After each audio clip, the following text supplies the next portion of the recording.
The Daytona 500 is more than just a race. It's an American tradition. It's a celebration of speed, skill, and competition. On February 16, 2025, the Daytona International Speedway was buzzing with excitement. The stands were packed with fans. They came from all walks of life, united by their love of NASCAR. The air was thick with anticipation. This year's race had an extra layer of excitement. Former President Donald Trump was there. Trump has a long history with NASCAR. He was the Grand Marshal of the race in 2020. He has also honored NASCAR champions at the White House. His return to Daytona was a big deal. Fans were eager to catch a glimpse of the former president. They weren't disappointed. Trump's arrival was a spectacle. The crowd roared as Air Force One soared over the speedway.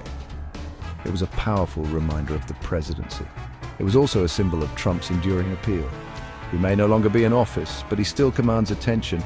He still knows how to work a crowd. The energy in the speedway was electric. Fans cheered, waved flags, and soaked up the atmosphere. The Daytona 500 is always a special event. But Trump's presence added an extra layer of excitement. It was a day that NASCAR fans would never forget.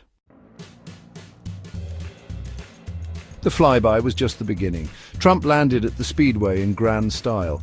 He emerged from Air Force One with his family by his side. He was greeted by cheers from the crowd. He was also greeted by a number of dignitaries, including Senator Rick Scott. Trump, never one to shy away from the spotlight, was all smiles. He wore a red "Make America Great Again" hat. It was a reminder of his political brand. It was also a message to his supporters. He may be out of office, but he's not out of the picture. He's still fighting for them. He's still the outsider, the disruptor. Trump then got into his motorcade, led by the Beast. This is the nickname for the presidential limousine. It's a heavily armored car designed to protect the president. The motorcade made its way through the infield of the speedway.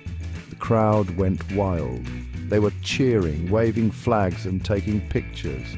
Trump soaked up the adulation. He waved to the crowd. He gave a thumbs up. He was clearly enjoying himself. This was Trump in his element. He was back in the spotlight, surrounded by his adoring fans. It was a reminder of his star power. Trump's motorcade didn't just drive around the track, it led the NASCAR drivers for a lap. This is a tradition at the Daytona 500. The crowd loves it. It's a chance to see the drivers up close and personal. Trump's presence in the lead car added an extra layer of excitement. The crowd roared as the motorcade and the race cars circled the track. It was a surreal moment. It was a fusion of politics and sports. It was something that had never happened before. After the lap, Trump got out of the Beast and met with some of the drivers. He shook hands with Ricky Stenhouse Jr. and NASCAR Hall of Famer Richard Childress. He posed for pictures with them. He chatted with them about the race. Trump's interactions with the drivers were brief but cordial. He seemed genuinely interested in them and the sport. He wished them luck in the race. He told them they were all winners in his book. Cuppa 3S, while the excitement on the track and the presence of the president were monumental, it was the fans who truly made the day unforgettable.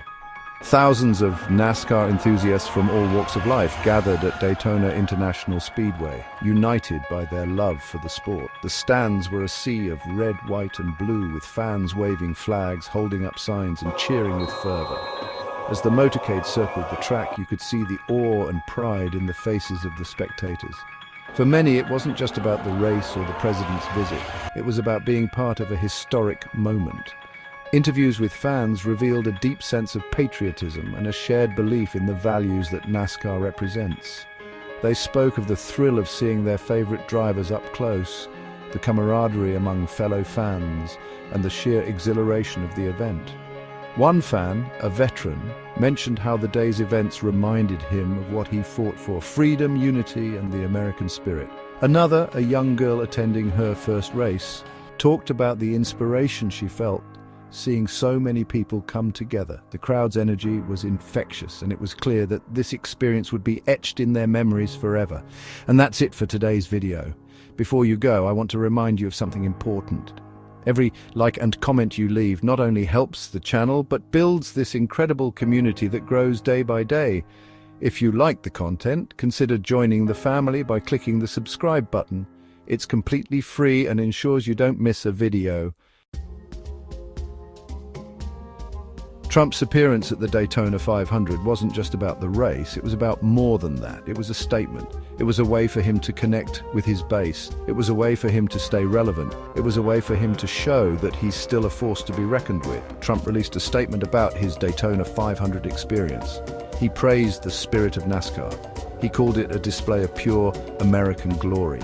He talked about how NASCAR is connected to American values. He mentioned God, family, and country. Trump also stated that NASCAR plays a role in fueling America's golden age. This is a common theme in Trump's rhetoric. He often talks about making America great again. He sees himself as the one who can restore America to its former glory.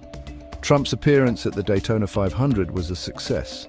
He energized his base, he generated a lot of media coverage. He reminded everyone that he's still a player. Love him or hate him, you can't ignore him. He's Donald Trump and he's here to stay.